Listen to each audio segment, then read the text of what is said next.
Ano nga bang ibig sabihin ng Japayuki? Maraming beses na nating narinig ang salitang ito. Pero alam mo ba na may malalim at minsang kontrobersyal na kasaysayan ito?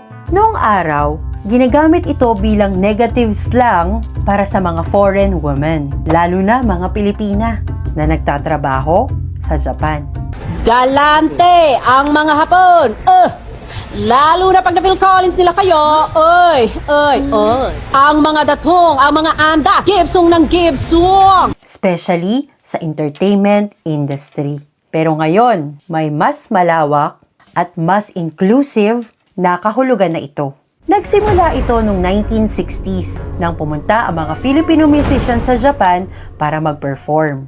Then, sa 1980s, dumami ang kababaihang Pilipina na naging hostesses sa mga Japanese pubs. At noong peak ng 2004, halos 80,000 Pinay ang pumupunta sa Japan taon-taon sa ilalim ng entertainer visa. Pero hindi lang ito tungkol sa trabaho. Naging bahagi na rin ito ng kultura.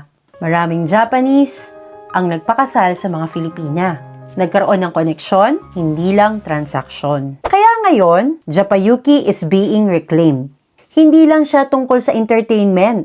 Ibig sabihin nito, mga Pilipino, babae man o lalaki na nagsusumikap at nagtatrabaho sa Japan para sa mas magandang buhay. Kung isa kang Japayuki o may kakilala ka, share mo ang video na to para may mas maraming makaunawa sa kasaysayan at totoong kwento ng ating mga kababayan sa Japan. Dahil sa huli, hindi nakakahiyang maging Japayuki dahil ito ay kwento ng sakripisyo, pag-asa, at tagumpay. This is Ayubi J, sharing insights and stories.